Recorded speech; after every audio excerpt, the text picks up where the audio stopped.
Hello दोस्तों, क्या हाल है। तारीख आज 5 नवंबर 2024, दिन मंगलवार, हिंदी तिथि चतुर्थी। और आइए बात करते हैं आज के मुख्य समाचार में देश भर की तमाम बड़ी खबरों पर नजर डालते हैं। देखिए, आज के दिन को वर्ल्ड सुनामी अवेयरनेस डे यानी कि विश्व सुनामी जागरूकता दिवस के रूप में मनाया जाता है। चलिए आगे बढ़े खबरों में। तो देखिए, पहली अच्छी खबर किसान भाई लोगों के लिए आ रही है। सरकार ने ई मार्केट प्लेस GEM पोर्टल पर 170 नई बीज श्रेणियां लॉन्च की है, जिससे कि किसानों के लिए बीज की कुशल खरीद को बढ़ावा मिलेगा। और इस बढ़ोतरी के साथ ही अब GEM पोर्टल पर लगभग 8000 बीज की किस्में उपलब्ध हो चुकी हैं, जिन्हें किसान भाई लोग खरीद सकते हैं। चलिए वहीं देखिए दोस्तों, हमारे देश के एक्सपोर्ट पर भी अच्छी खबर आ रही है। भारत से पेट्रोल, चीनी समेत कई क्षेत्रों में निर्यात बढ़ा है। पिछले 5 सालों में भारत दुनिया का तीसरा सबसे बड़ा निर्यातक देश बन चुका है। वहीं मैन्युफैक्चरिंग सेक्टर पर भी रिपोर्ट देखिए आप। बीते महीने अक्टूबर में भारत का मैन्युफैक्चरिंग क्षेत्र भी अच्छा उछाल में रहा। मजबूत मांग के बीच PMI 57.5 पर पहुंचा और भारत के विनिर्माण क्षेत्र में भी वृद्धि की रफ्तार में सुधार हुआ है। PMI के ये आंकड़े जारी हुए हैं, देख सकते हैं आप डिटेल भी। चलिए अगली खबर देखिए। सेबी ने वर्चुअल ट्रेडिंग और गेमिंग प्लेटफॉर्म के इस्तेमाल से निवेशकों को सतर्क किया। दरअसल मार्केट रेगुलेटर सेबी का कहना है कि अनऑथोराइज्ड स्कीम में निवेशकों का पार्टिसिपेशन उनके अपने रिस्क पर होगा। ऐसी स्कीम में इन्वेस्टर के पर्सनल और गोपनीय डेटा की भी शेयरिंग होती है और ऐसी स्कीम और प्लेटफॉर्म सेबी के पास रजिस्टर्ड भी नहीं होते हैं। तो अगर आप भी मार्केट में निवेश करते हैं तो जो सेबी ऑथोराइज्ड ब्रोकर हैं या जो सेबी के द्वारा रजिस्टर्ड इन्वेस्टमेंट प्लेटफॉर्म है, उन्हीं के जरिए निवेश करें, वरना आपके साथ धोखाधड़ी भी हो सकती है। मार्केट रेगुलेटर सेबी ने इस बारे में सर्कुलर जारी किया है। वैसे सेबी ने एक और फैसला लिया है। देखिए, म्यूचुअल फंड्स कंपनियां अब विदेशी फंड में भी निवेश कर पाएंगी। जो हम SIP म्यूचुअल फंड वगैरह करते हैं, तो कंपनियां अपने पैसे का इन्वेस्टमेंट विदेशी निवेश में भी कर पाएंगी। सेबी की तरफ से ये भी मंजूरी दे दी गई है। हालांकि इसके लिए एक शर्त होगी कि कुल निवेश का 25% से ज्यादा नहीं होना चाहिए विदेशी फंड में निवेश। ऐसा। चलिए अगला अपडेट देखिए। अब 20 नवंबर को होंगे उपचुनाव। चुनाव आयोग की तरफ से बड़ा फैसला लेते हुए कुछ राज्यों में चुनाव की तारीखों में बदलाव किया है। देखिए, केरल, पंजाब और उत्तर प्रदेश में उपचुनाव की तारीख बदली। अब 13 की बजाय 20 नवंबर को मतदान होगा। इन 3 राज्यों की 14 सीटों पर उपचुनाव की तारीखों में चुनाव आयोग की तरफ से यह बदलाव किया गया। चुनाव आयोग का कहना कि आने वाले त्योहारों की वजह से ये नया शेड्यूल जारी किया है। उपचुनाव का ये पूरा शेड्यूल भी आप देख सकते हैं। 13 और 20 नवंबर को इन राज्यों में वोटिंग होगी और रिजल्ट सभी के 23 नवंबर को आएंगे। वहीं दिल्ली मेयर चुनाव की तारीख का ऐलान भी हो चुका है। 14 नवंबर को MCD की सदन की बैठक भी बुलाई गई है और फिलहाल तय शेड्यूल के मुताबिक MCD के मेयर और डिप्टी मेयर पद के लिए 14 नवंबर को दोपहर 2 बजे चुनाव होगा। चलिए अगली बड़ी खबर आ रही महंगाई पर एक रिपोर्ट देखिए। साबुन, तेल और बिस्किट, इस तरह की रोजमर्रा की चीजें महंगी हो सकती हैं, क्योंकि मार्जिन घटने से FMCG कंपनियां परेशान हैं और ये कंपनियां इन प्रोडक्ट के दाम बढ़ा सकती हैं। कंपनियों का कहना है कि पाम ऑयल, कॉफी और कोको जैसे उत्पादों के लिए कमोडिटी की कीमतें बढ़ गई हैं और इसलिए आने वाले समय में इन कई सारे रोजमर्रा के घरेलू सामान की कीमतों में बढ़ोतरी हो सकती है। वहीं बड़ी खबर देखिए। भारत ने कनाडा में हिंदू मंदिर में हुई हिंसा पर निंदा की और अपराधियों पर मुकदमा चलाने की भी मांग की है। और PM मोदी ने भी कनाडा हिंदू मंदिर हमले पर पहली टिप्पणी की। उन्होंने कहा कि ऐसे कृत्यों से कमजोर नहीं होगा हमारा संकल्प। अभी दोस्तों, कनाडा में हिंदू मंदिरों को खालिस्तानी चरमपंथियों ने ऐसे समय में निशाना बनाया है जब दोनों देशों के बीच राजनयिक तनाव भी बढ़ा हुआ है। वहीं खबर है, आने वाले 13 नवंबर को PM नरेंद्र मोदी बिहार के दरभंगा में एम्स का शिलान्यास करेंगे। 13 नवंबर को बिहार का दौरा करेंगे और यहाँ नए एम्स के निर्माण कार्य का शिलान्यास करेंगे और इसके निर्माण के लिए 1264 करोड़ की लागत राशि भी केंद्र सरकार ने ऑलरेडी मंजूर कर दी है। तो टोटल 13 और 15 नवंबर को बिहार का दौरा होगा PM मोदी का। इस दौरान एम्स का शिलान्यास करने के साथ ही जुमई में भगवान बिरसा की 150वीं जयंती समारोह में भी शामिल होंगे प्रधानमंत्री नरेंद्र मोदी। वहीं कल PM मोदी ने झारखंड का भी दौरा किया और यहाँ चुनावी जनसभाओं में भ्रष्टाचार पर बोले प्रधानमंत्री। उन्होंने झारखंड के CM हेमंत सोरेन का जिक्र तो नहीं किया, लेकिन JMM राजद कांग्रेस को परिवारवादी कहा। झारखंड में PM मोदी ने आदिवासियों को साधने के लिए सोरेन परिवार का नाम नहीं दिया। घुसपैठ और रोटी बेटी माटी पर जोर दिया। चलिए दोस्तों, अगली एक बड़ी दुख भरी खबर देखिए। उत्तराखंड में कल एक बड़ी दुर्घटना हो गई। बस हादसा हो गया जिसमें 36 लोगों की जान चली गई। 6 से ज्यादा घायल हो गए। टोटल 42 लोग सवार थे। मोड़ पर बस अचानक अनियंत्रित होकर 150 फीट गहरी खाई में गिर गई। उत्तराखंड तो पहाड़ी इलाका, तो यहाँ बड़ी बड़ी खाइयां होती हैं सड़कों के जस्ट किनारे ही। तो उत्तराखंड के अल्मोड़ा में कल सुबह तकरीबन 8 बजे यह हादसा हुआ जिसमें 36 लोगों की जान चली गई। PM नरेंद्र मोदी ने भी इस घटना पर दुख व्यक्त किया और मृतकों के लिए मुआवजे की घोषणा भी की है। घायलों को 50,000 रुपए की अनुग्रह राशि दी जाएगी और मृतकों को प्रधानमंत्री राष्ट्रीय राहत कोष से 2 लाख रुपए की राशि देने की घोषणा की है। और एक बड़ी दुर्घटना उत्तर प्रदेश के आगरा में देखिए। एयरफोर्स का MiG-29 विमान भी क्रैश हो गया।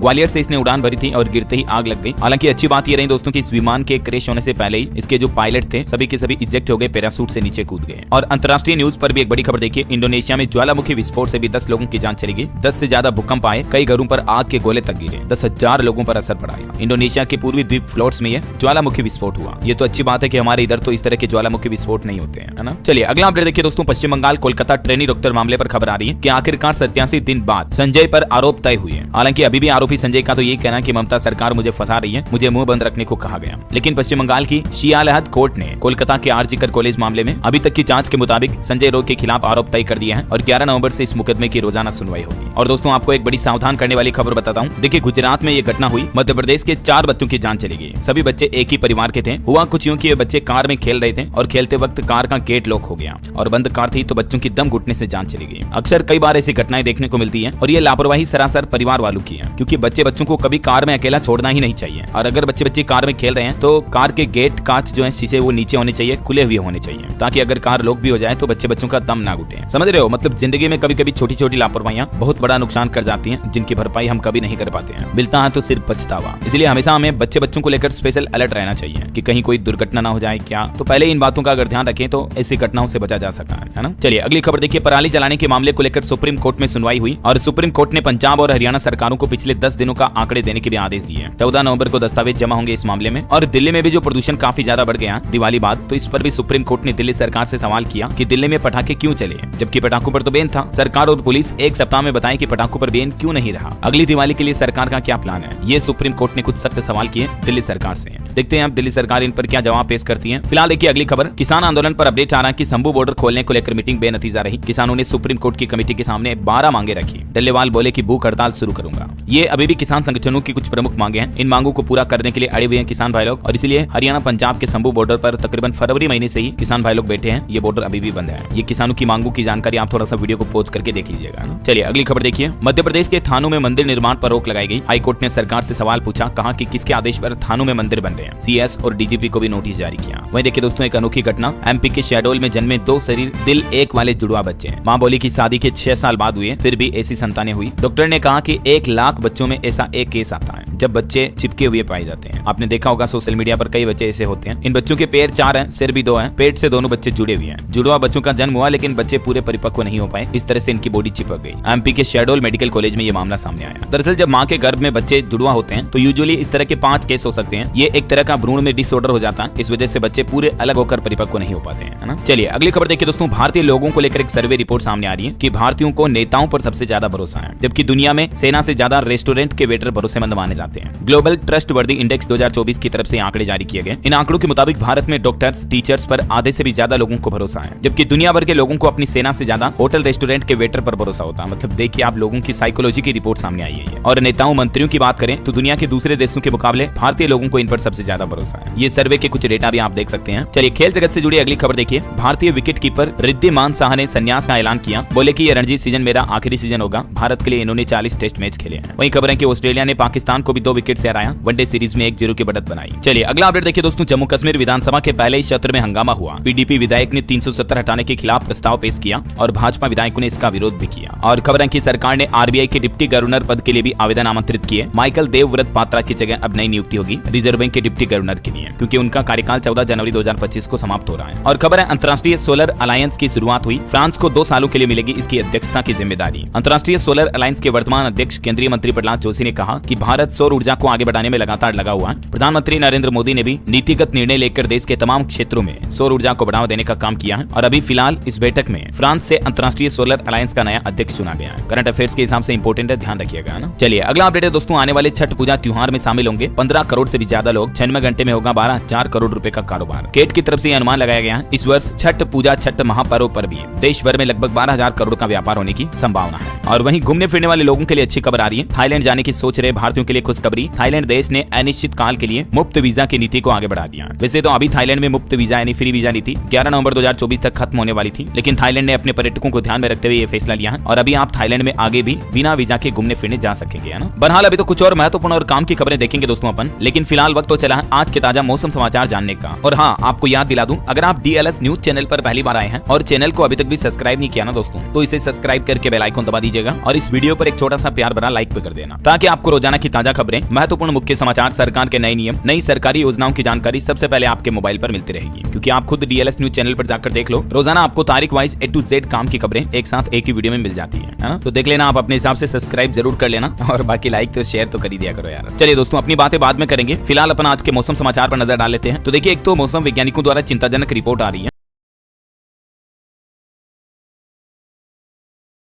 कि जलवायु परिवर्तन की वजह से हिंद और प्रशांत महासागर क्षेत्रों में मौसम के तीखे तेवर देखने को मिले हैं। पता चला कि हीट वेव ज्यादा बारिश होने का कारण है। इस साल आपको पता होगा वर्षा ऋतु में भी अच्छी खासी बारिश हुई, कई जगहों पर बाढ़ भी आई। तो इन सब के पीछे हीट वेव, जलवायु परिवर्तन मुख्य कारण है। कुछ राज्यों के हालात देखिए आप। झारखंड में ठंड ने दी दस्तक, कोहरा छाना भी शुरू हो चुका है। प्रदेश में 9 नवंबर तक छाए रहेंगे बादल भी। उत्तराखंड में भी चमोली, बागेश्वर और पिथौरागढ़ में हल्की बारिश के आसार हैं। 10 जिलों में अगले 5 दिन मौसम शुष्क रहेगा और भी अगले 24 घंटों के दौरान मौसम की संभावित गतिविधियां क्या रह सकती हैं, तो कुछ इन राज्यों में हल्की फुल्की मध्यम बारिश हो सकती है। ओके, और सराफा बाजार पर नजर डालें तो देखिए आप सोना 1300 रुपए गिरकर 81,100 रुपए प्रति 10 ग्राम पर बंद हुआ। चांदी में भी 4600 रुपए की तगड़ी गिरावट देखी गई और अभी चांदी का रेट 94,900 रुपए प्रति किलो पर पहुंच गया है। वैसे रिपोर्ट्स के मुताबिक सोने के मुकाबले भी चांदी में बेहतर प्रदर्शन देखने को मिला। निवेशकों के हिसाब से देखा जाए तो पिछले साल के मुताबिक अभी चांदी 40% से भी ज्यादा रिटर्न दे रही है इन्वेस्टमेंट के हिसाब से, है ना। और चलिए मार्केट के कुछ अपडेट भी देख लेते हैं फटाफट से। शेयर बाजार में तो आजकल हाहाकार सा मचा हुआ है। 1400 अंकों की गिरावट ने निवेशकों की उम्मीदों को बड़ा झटका दिया। कल भी मार्केट में काफी ज्यादा गिरावट देखी गई। सेंसेक्स 1000 अंक लूट का, निफ्टी भी गिरा। भारत के टॉप 30 कंपनियों में से 25 में शेयरों में गिरावट देखी गई। कुछ कंपनियों के नतीजे भी जारी हुए हैं। आईआरसीटीसी के क्वार्टर 2 के रिजल्ट देखिए। सितंबर तिमाही में नेट प्रॉफिट और रेवेन्यू में बढ़ोतरी हुई है। आईआरसीटीसी का मुनाफा दूसरी तिमाही में लगभग 4.5% बढ़ा। 300 करोड़ से ज्यादा की कमाई हुई कंपनी को रेवेन्यू भी 7% बढ़ा। तो इसके स्टॉक पर जरूर आप नजर रखें। और बाकी शेयर बाजार घरेलू निवेशकों के हवाले हैं अभी, क्योंकि एफपीआई ने तो ऑलरेडी अक्टूबर में ही 94,000 करोड़ निकाले हैं। तो इस वजह से भी मार्केट में अच्छी खासी गिरावट देखने को मिल रही है। हालांकि मार्केट की इतनी बड़ी गिरावट पर भी बीएससी मेंबर रमेश दमानी का कहना है कि एफआईआईज की सिर्फ 1% बिकवाली से घबराने की कोई जरूरत नहीं है। डिजिटल इंफ्रा और वैक्सीन से जुड़ी फार्मा कंपनियों में पैसे बनेंगे लोगों के, अगर आप इन्वेस्टमेंट करते हो तो। निवेशकों के लिहाज से कुछ और अपडेट देखिए आप। रिलायंस जियो कंपनी भी 2025 में अपना आईपीओ लाएगी, तो इसमें भी आप निवेश कर पाएंगे, क्योंकि जियो का मार्केट कैप भी अच्छा खासा है। टेलीकॉम सेक्टर में जियो के 47 करोड़ से भी ज्यादा यूजर है। और खबर है कि आईआरएफसी का भी दूसरी तिमाही में नेट प्रॉफिट 4% बढ़कर 1613 करोड़ रुपए रहा। रेवेन्यू भी 2% बढ़ा।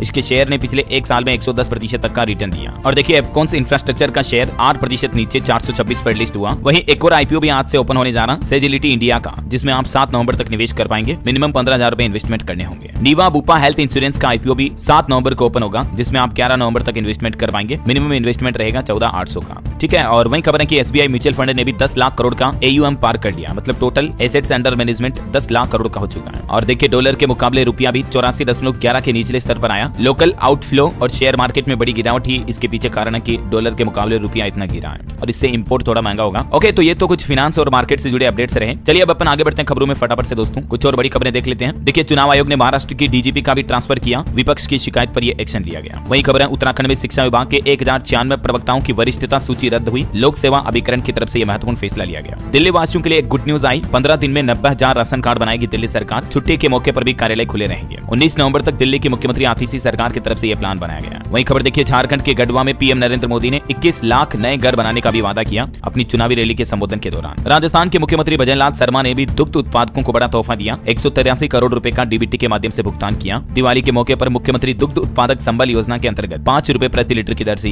किसान भाई लोगों को भुगतान किया गया। और देखिए दिल्ली में प्रदूषण को लेकर भी सभी विभागों की समीक्षा बैठक हुई। अब तक 81,418 शिकायतें मिल चुकी हैं। दिल्ली के पर्यावरण मंत्री गोपाल राय ने प्रदूषण के खिलाफ संबंधित शिकायतों और विभागों को लेकर ये समीक्षा बैठक बुलाई। और वही खबर है दोस्तों IFFI के 55वें संस्करण में एक नई पुरस्कार श्रेणी जोड़ी गई। 5 उत्कृष्ट नवोदित फिल्में भी इसमें शामिल हुई हैं। ये फिल्में कौन कौन सी हैं देख सकते हैं आप इन फिल्मों के नाम भी। और देखिए खबर अक्षय ऊर्जा और पर्यावरण संरक्षण को बढ़ावा देने के लिए NTPC और ONGC कंपनी मिलकर बनाएगी संयुक्त उद्यम कंपनी। वही खबर है भारत और वियतनाम का 5वां संयुक्त सैन्य अभ्यास भी विनबेक्स नाम से अंबाला में शुरू हुआ। ये 23 नवंबर तक चलेगा। इसमें दोनों देशों की सेनाएं अपना सैन्य अभ्यास करेगी। और खबर देखिए भारत के विदेश मंत्री डॉक्टर एस जयशंकर ने ब्रिस्बेन में भारत के नए महावाणिज्य दूतावास यानी कि नई इंडियन एम्बेसी के कार्यालय का उद्घाटन किया। ऑस्ट्रेलिया में है ये ब्रिस्बेन। रेलवे से खबर है दोस्तों 1334 स्टेशनों का अमृत भारत स्टेशन के तहत पुनर्विकास हो चुका है। और अभी त्योहारी सीजन में 2 से 8 नवंबर तक अतिरिक्त रेलगाड़ियां भी चलाई जा रही है देश भर में। केंद्रीय रेल मंत्री अश्विनी वैष्णव की तरफ से आंकड़े जारी किए गए। अभी छठ पर्व के मौके पर भी रेलवे ने आज भी 185 विशेष ट्रेनें चलाई, जिनमें दिल्ली से भी 25 त्योहार विशेष ट्रेनें शामिल हैं। और रेल मंत्री अश्विनी वैष्णव की तरफ से एक और बड़ी घोषणा की गई है। उन्होंने कहा कि अगले 5 से 7 सालों में नई प्रौद्योगिकियों से यानी नई टेक्नोलॉजी से आपकी रेल यात्रा का अनुभव पूरी तरह से बदल जाएगा। वहीं खबर है कि भारत और अल्जीरिया ने द्विपक्षीय रक्षा सहयोग पर भी समझौता ज्ञापन पर हस्ताक्षर किए। इससे दोनों देशों के बीच रक्षा सहयोग को बढ़ावा मिलेगा। चलिए अगला अपडेट देखिए जीके क्वेश्चन के हिसाब से इंपोर्टेंट अपडेट है। कोलिंस डिक्शनरी ने एल्बम शीर्षक BRAT ब्रेट को वर्ष 2024 का शब्द घोषित किया। वैसे ब्रेट का मतलब होता है एक बच्चा, जो बिगड़ेल या असभ्य बच्चा होता है ना, उनके लिए इस शब्द का इस्तेमाल किया जाता है। वहीं खबर आ रही दोस्तों के आने वाले 76वें गणतंत्र दिवस 26 जनवरी 2025 पर मुख्य अतिथि हो सकते हैं इंडोनेशिया के राष्ट्रपति प्रबोवो। और खबर है कि इटारू ओटानी को इंडिया यामा मोटर का चेयरमैन नियुक्त किया गया। चलिए यूपी की योगी सरकार की कैबिनेट बैठक के कुछ बड़े फैसले देखिए आप। अब सिर्फ 3 साल में ट्रांसफर का अवसर मिलेगा सरकारी कर्मचारियों के लिए, खास करके शिक्षकों के लिए सीएम योगी आदित्यनाथ द्वारा यह नया नियम लागू कर दिया है। अब 5 सालों की न्यूनतम सेवा के बजाय केवल 3 सालों की सेवा के बाद ही शिक्षक जो है अपना स्थानांतरण कर पाएंगे, मतलब ट्रांसफर करा पाएंगे, है ना। वहीं यूपी कैबिनेट का एक और बड़ा फैसला देखिए, बिना नॉमिनी के भी हो सकेगा ग्रेच्युटी का भुगतान। दरअसल उत्तर प्रदेश की योगी सरकार द्वारा रिटायरमेंट बेनिफिट रूल्स 1961 में संशोधन के प्रस्ताव को भी मंजूरी दे दी है, जिसके तहत सरकारी कर्मचारियों की बिना नॉमिनी के भी अब ग्रेच्युटी का भुगतान हो पाएगा। ठीक है, कर्मचारियों को ग्रेच्युटी में कोई दिक्कत नहीं होगी। इसके अलावा लखनऊ समेत 10 शहरों में बाल संरक्षण गृह भी खोले जाएंगे बच्चों की देखभाल के लिए। दूसरे राज्यों में पंजीकृत सोसाइटी न्यास भी स्थापित कर सकेंगे निजी विश्वविद्यालय और सहायता प्राप्त महाविद्यालयों के शिक्षक शिक्षकों को अब 3 साल में तबादला मिल पाएगा। वहीं पीएसएफ और पीसीयू लोन के लिए भी सरकारी गारंटी योजना को मंजूरी मिल चुकी है और इसके लिए 1000 करोड़ रुपए के फंड की गारंटी दी गई है। योगी सरकार की कैबिनेट बैठक में ये फैसला लिया गया। एक और फैसला यह रहा, पीपीपी मॉडल पर विकसित होंगे ये ऐतिहासिक स्थल। हेरिटेज इकाइयों के विकास को भी मंजूरी मिली है। कौन कौन से स्थलों को पीपीपी यानी पब्लिक प्राइवेट पार्टनरशिप मॉडल पर विकसित किए जाएंगे, जिसकी डिटेल भी आप देख सकते हैं। और खबर है कि यूपी में लखनऊ के अवध बस डिपो समेत प्रदेश के 15 बस डिपो भी अब निजी हाथों में होंगे, यानी इन बस डिपो का प्राइवेटाइजेशन किया जाएगा और टेंडर जारी करने के लिए आवंटन भी कर दिया है। यूपी के 15 बस डिपो जो है अब प्राइवेट सेक्टर के अंतर्गत आएंगे। कौन कौन से डिपो का प्राइवेट किया गया देख सकते हैं आप जानकारी भी। इसके अलावा दोस्तों यूपी में विदेशी निवेश को बढ़ाने के लिए योगी सरकार ने एक नई पहल की है। एफडीआई पॉलिसी में भी एक संशोधन किया है, जिससे कि क्या कि बाहर की ज्यादा से ज्यादा कंपनियां जो हैं उत्तर प्रदेश में अब इन्वेस्टमेंट कर पाएंगी, अपने प्लांट वगैरह मैन्युफैक्चरिंग यूनिट खोल पाएगी, है ना। तो ये तो कुछ बड़े प्रमुख फैसले रहे और भी यूपी कैबिनेट में कुल 27 प्रस्तावों को मंजूरी मिली है। ठीक है, डिटेल जानकारी मैं आपको डीएलएस न्यूज चैनल पर अलग से बता दूंगा। फिलहाल अपन आगे बढ़ते हैं दोस्तों खबरों में। तो देखिए आप, टेक ईगल कंपनी ने 8 राज्यों में हेल्थ केयर इंस्टीट्यूशंस के साथ पार्टनरशिप की है। दवा टीके की डिलीवरी के लिए ड्रोन हब भी लॉन्च किया गया है। वहीं 2000 रुपए के नोटों पर आरबीआई द्वारा आंकड़ा जारी किया गया। 98% नोट बैंकों के पास वापस आ चुके हैं। 6970 करोड़ रुपए के नोट अभी भी लोगों की जेब में है। वहीं देखिए ई कॉमर्स कंपनियों ने त्योहारी सीजन में अच्छी खासी कमाई की। रिपोर्ट आ रही है कि अमेज़न की सेल में इस बार 140 करोड़ ग्राहक आए। पुराने सारे रिकॉर्ड टूट गए और इनमें भी 85% लोग मेट्रो शहरों से बाहर किए हैं। मतलब देखा जाए दोस्तों तो छोटे शहर और गाँव के लोग भी आजकल ऑनलाइन शॉपिंग करने लगे हैं। फेस्टिव सीजन में ई कॉमर्स कंपनियों ने 1 लाख करोड़ से भी ज्यादा की कमाई की। अभी जो दिवाली धनतेरस के मौके पर अमेज़न फ्लिपकार्ट की सेल वगैरह जो आई थी ना, इसमें अच्छी खासी कमाई हुई है। वहीं रेल यात्रियों के लिए एक बड़ा अपडेट देखिए, टिकट बुकिंग से लेकर ट्रेन के स्टेटस चेक करने और खाने तक सब कुछ अब आप रेलवे के एक ही मोबाइल ऐप से कर पाएंगे। भारतीय रेलवे की तरफ से एक सुपर ऐप लॉन्च किया जाएगा। ये सुपर ऐप दिसंबर 2024 के अंत तक लॉन्च किया जाएगा, यानी 2025 से ही आप इसका फायदा पूरा ले पाएंगे। इस ऐप के जरिए ट्रेन टिकट की बुकिंग करना हो या प्लेटफॉर्म पर ट्रेन की जानकारी प्राप्त करनी हो या रेलवे में खाने का मेन्यू देखना हो, सब कुछ आपको ऑल इन वन ऐप पर मिल जाएगा। रेलवे इस तरह का सुपर ऐप ला रहा है जिनमें आप ट्रेनों को ट्रैकिंग भी कर पाएंगे और रेलवे से जुड़ी कोई शिकायत भी है दोस्तों तो भी आप उसी ऐप के माध्यम से कर पाएंगे, है ना। वहीं देखिए अगला अपडेट, आईसीसी ने अगले 5 सालों के लिए एक बड़ा ऐलान किया। 2027 में पहली बार खेला जाएगा ये टूर्नामेंट भी। आईसीसी यानी कि इंटरनेशनल क्रिकेट काउंसिल की तरफ से घोषणा की गई है कि इस साल 2025 में आईसीसी महिला क्रिकेट वर्ल्ड कप की शुरुआत भी होगी। उसके बाद 2026 में भी आईसीसी महिला T20 वर्ल्ड कप खेला जाएगा। वहीं खबर है कर्नाटक में वक्फ संपत्ति विवाद मामले में भाजपा ने पूरे राज्य में प्रदर्शन किया, कहा कि कांग्रेस कर रही है भूमि जिहाद। चलिए कुछ स्टेट न्यूज अपडेट देखते हैं दोस्तों फटाफट से। देखिए राजस्थान में 48,593 चतुर्थ श्रेणी कर्मचारी और 3,170 ड्राइवरों की भर्ती की जाएगी। दिसंबर महीने में तीसरे मुख्यमंत्री रोजगार उत्सव का आयोजन होगा। हजारों युवाओं को नियुक्ति पत्र भी मिलेंगे। राजस्थान के मुख्यमंत्री भजनलाल शर्मा की तरफ से आयोजित बैठक में ये कुछ प्लान बनाया गया है। और वहीं खबर है दोस्तों राजस्थान में शिक्षक संगठनों ने भी विरोध प्रदर्शन किया। साल 2022 की भर्ती में नियुक्त कार्मिकों के स्थायीकरण यानी उनके नियमितीकरण की मांग उठाई। राजस्थान के युवाओं के लिए भी अच्छी खबर है। अम्बेडकर डीबीटी वाउचर योजना में हर महीने 2-2 हजार रुपए मिलेंगे और इस योजना से फॉर्म भरने के लिए लास्ट डेट है 30 नवंबर, तब तक आप जुड़ सकते हैं। छात्रों के लिए अल्पसंख्यक विभाग की तरफ से ये नई पहल की गई है। इस योजना का पोर्टल कौन सा है देख सकते हैं आप, इसके बारे में जानकारी भी ज्यादा डिटेल आपको इस पोर्टल पर देखने को मिल जाएगी, ठीक है ना। चलिए अगला अपडेट देखिए, मध्य प्रदेश के छतरपुर में बागेश्वर धाम के पंडित धीरेन्द्र कृष्ण शास्त्री बोले कि महाकुंभ 2025 में गैर हिंदुओं की एंट्री बैन की जाए। उन्होंने कहा कि ये लोग एंटी सनातनी है, हिंदुओं को ही दुकान अलॉटमेंट पर संतों की मांग का समर्थन भी किया इन्होंने। और खबर देखिए दोस्तों, अभी आने वाले छठ महापर्व के चलते हवाई कंपनियों ने अपने टिकट किराए में भी बढ़ोतरी कर दी है। 6000 की फ्लाइट टिकट अभी 18 से 20 हजार रुपए में मिल रही है। छत्तीसगढ़ से पुणे, हैदराबाद, बंगलुरु, चेन्नई जाना सबसे महंगा हो रहा है क्योंकि ट्रेनों में भी लोगों को कंफर्म सीट नहीं मिल पा रही है। और एक अच्छी खबर देखिए, छत्तीसगढ़ में धमतरी जगदलपुर मार्ग 4 लेन बनाया जाएगा। 12,000 करोड़ में बिछेगा सड़कों का नया जाल, कनेक्टिविटी और मजबूत होगी इससे। वहीं देखिए उत्तर प्रदेश से लेकर दिल्ली तक वकीलों की हड़ताल देखने को मिली। यूपी इलाहाबाद हाईकोर्ट के बाहर भी वकीलों ने पुतला फूंका। गाजियाबाद के जिला जज को बर्खास्त करने की भी मांग की। वकीलों पर हुए लाठीचार्ज का जो मामला था 29 अक्टूबर को, वो मामला अब तुल पकड़ता जा रहा है और ये वजह की वकीलों ने हड़ताल की। और खबर देखिए आप, यूपी लखनऊ में अहाना ग्रीन्स के फ्लैटों के दाम बढ़ेंगे 10 से 15।